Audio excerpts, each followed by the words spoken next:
भूमिका का निर्वहन कर सकें, इसकी एक लघु झलक कल आपको यहां पर चतुर्थ ग्राउंड ब्रेकिंग सेरेमनी के आयोजन में देखने को मिली होगी। मुझे याद है जब हम लोगों ने पहला ग्राउंड ब्रेकिंग का अपनी सेरेमनी यहां आयोजित की थी, उस समय हमारे पास निवेश के कुल प्रस्ताव जो आए थे उनमें से मात्र 61,000 करोड़ रुपए को हम लोग जमीनी धरातल पर उतारने में सफल हो पाए थे। और जब चतुर्थ ग्राउंड ब्रेकिंग सेरेमनी का आयोजन कल संपन्न हुआ है, तो इस अवसर पर उत्तर प्रदेश ने 10,24,000 करोड़ रुपए से अधिक की परियोजनाओं को जमीनी धरातल पर उतारने के एक बड़े आयोजन को आगे बढ़ाया है। ये 10,24,000 करोड़ 35 लाख युवाओं को सीधे सीधे नौकरी के साथ जोड़ने का एक अभियान है। और इस फील्ड की जो अनंत संभावनाएं हैं, इस क्षेत्र में उन अनंत संभावनाओं को आगे बढ़ाने के लिए उत्तर प्रदेश के इन प्रतिभाशाली युवाओं को उन्हीं के प्रदेश में कार्य देकर के देश के विकास में वे अपना योगदान दे सकें, इस दृष्टि से जिस फील्ड में हमारे पास संभावनाएं हैं उनमें से आर्टिफिशियल इंटेलिजेंस एक महत्वपूर्ण क्षेत्र है। आपने देखा होगा, इसको लेकर के हम लोगों ने 2022 में आईटी एंड आईटीएस की अपनी एक पॉलिसी भी हम लोगों ने प्रदेश के अंदर लॉन्च की थी। इस फील्ड में पहले से जो लोग कार्य कर रहे थे, आज यूपी डाटा सेंटर का एक हब बनने जा रहा है। 3 डाटा सेंटर वर्तमान में या तो स्थापित हो चुके हैं या स्थापित होने की अंतिम प्रक्रिया के साथ जुड़ रहे हैं, और 8 नए, कुल मिलाकर के 8 नए डाटा सेंटर यूपी के अंदर बन रहे हैं। उत्तर प्रदेश के अंदर जहां पर कभी इस प्रकार की संभावना नहीं थी, आज वह यूपी के अंदर संभव हो पा रहा है। यहां पर माइक्रोसॉफ्ट का हो, एचसीएल का हो, या ये बैठे हुए जो हमारे अलग अलग इस फील्ड के प्लेयर हैं, इन लोगों ने भी यूपी की इन संभावनाओं को देखा होगा। उन संभावनाओं को ध्यान में रखते हुए आज जिस एक नए अभियान को लेकर के हम आगे बढ़ रहे हैं, 3 एमओयू अभी यहां पर संपन्न हुए हैं। और मुझे तो अच्छा लगा कि कल प्रधानमंत्री जी ने शिलान्यास का कार्यक्रम किया।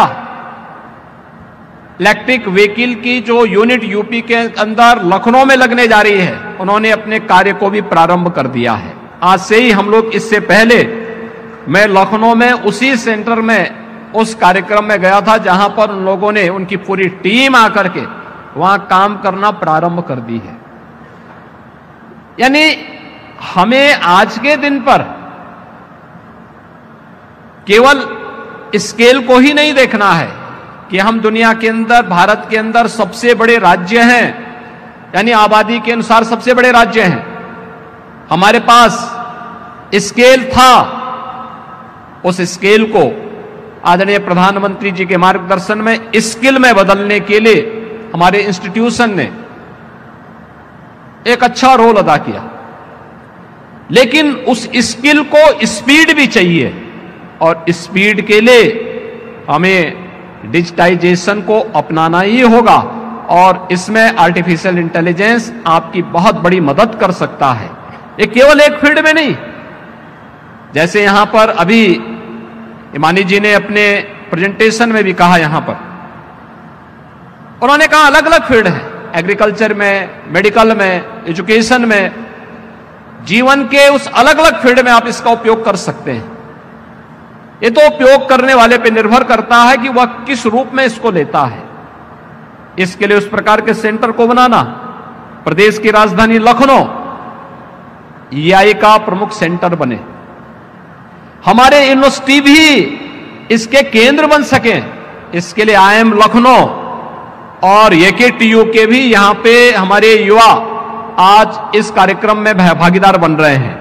और मैं चाहूंगा कि जैसे हम लोगों ने गौतम बुद्ध विश्वविद्यालय ग्रेटर नोएडा को इसका एक केंद्र बनाने की दिशा में एक प्रयास प्रारंभ किया है, वैसे ही हम अलग अलग केंद्रों को अभी से तैयार करके भविष्य की उन संभावनाओं को, जो लाखों नौजवानों के लिए नौकरी उनके घर में, उनके जनपद में उन्हें उपलब्ध कराने की इन संभावनाओं को आगे बढ़ा सकते हैं, वह संभावना हम लोग इसके माध्यम से दे सकते हैं। कार्य को और आसान कर सकते हैं। बहुत आसान हो चुका है। तकनीक का उपयोग करते करके कितना बड़ा कार्य हो सकता है, हम लोगों ने पिछले 7 वर्ष के अंदर देखा है।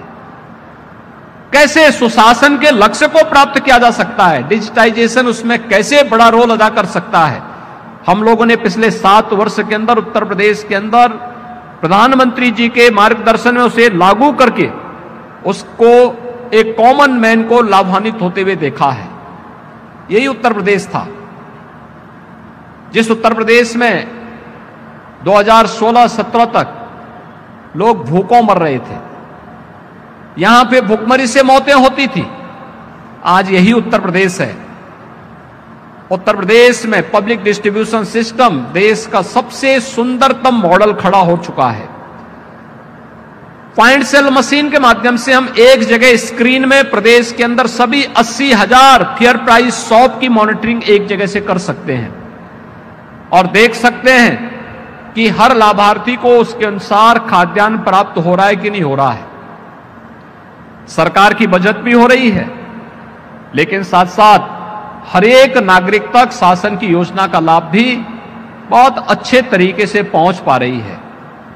और जब कॉमन मैन शासन की किसी योजना से लाभान्वित होता है तो कॉमन मैन जो सचमुच उसका प्राप्त करने का अधिकारी है, वह अपनी दुआ से शासन को भी और प्रशासन को भी लाभान्वित करता है। आप शासन की योजना उन तक पहुंचाने का काम कर रहे हैं, लेकिन वह जब आपके लिए दुआ करता है तो फिर आपके कार्य करने की स्पीड और भी बढ़ती है। आज टेक्नोलॉजी आपके लिए कितना सहायक हो सकता है, आज आप इस क्षेत्र में देख सकते हैं। डीबीटी के माध्यम से शासन की योजना एक एक व्यक्ति तक पहुंच जाना, ये उसी फील्ड को, उसी का एक माध्यम है। और उत्तर प्रदेश के इन युवाओं को हम डिजिटली सक्षम बना सकें। आज तो उत्तर प्रदेश सरकार स्वामी विवेकानंद सशक्तिकरण मिशन के अंतर्गत 2 करोड़ युवाओं को टैबलेट और स्मार्टफोन वितरण करने के एक बड़े कार्यक्रम को आगे बढ़ा रही है। हम लोग अब तक 20 लाख यूथ को यह सुविधा उपलब्ध करवा चुके हैं। शासन की योजनाओं के साथ जोड़ने का कार्यक्रम हमारा चल रहा है। 1 डिस्ट्रिक्ट 1 प्रोडक्ट की योजना, पीएम विश्वकर्मा या विश्वकर्मा श्रम सम्मान की योजना के साथ इस टेक्नोलॉजी को अपना करके कैसे हम इसकी ग्रेडिंग बढ़ा सकते हैं, इसको और भी आगे बढ़ाने की प्रक्रिया का हिस्सा कैसे बना सकते हैं, यह आज देखने की आवश्यकता है। और मुझे प्रसन्नता है कि उत्तर प्रदेश की इन संभावनाओं को आगे बढ़ाने के लिए जो कार्य यहां पर प्रारंभ हुआ है वह एक नए स्तर पर है, लेकिन उत्तर प्रदेश उसका एक प्रमुख हब के रूप में स्थापित होगा। आपने देखा होगा पिछले 7 वर्ष के अंदर उत्तर प्रदेश के अंदर, जिस उत्तर प्रदेश में पहले निवेश कोई नहीं करता था, आज मोबाइल मैन्युफैक्चरिंग का एक सबसे बड़े देश के केंद्र के रूप में उत्तर प्रदेश उभरा है। आज यहां पर इस फील्ड में उसके कंपोनेंट बनाने के कार्य तेजी के साथ यूपी के अंदर इस प्रकार का निवेश आया है। हर एक फील्ड में उत्तर प्रदेश ने जो नए लक्ष्य तय किए हैं, इन लक्ष्यों को प्राप्त करने की दिशा में हम आगे बढ़ेंगे। इस फील्ड में जो आज हमारे साथ 3 MOU यहां पे संपन्न हुए हैं, इनके अलावा और भी जो हमारे पास इस फील्ड के प्लेयर बैठे हुए हैं, मैं उन सब से आग्रह करूंगा वह उत्तर प्रदेश के इस पोटेंशियल को समझे। उत्तर प्रदेश में आज इस बात को कहता हूं, जो उत्तर प्रदेश में आज निवेश नहीं कराएगा करेगा, कल वो पछताएगा कि देखिए साहब हमने नहीं किया, हम पीछे रह गए। जैसे समय के अनुरूप अगर हम नहीं चल पाएंगे तो हम पछताते हैं कि हमने समय पे निर्णय लिया होता तो हमारा राज्य भी वहां होता।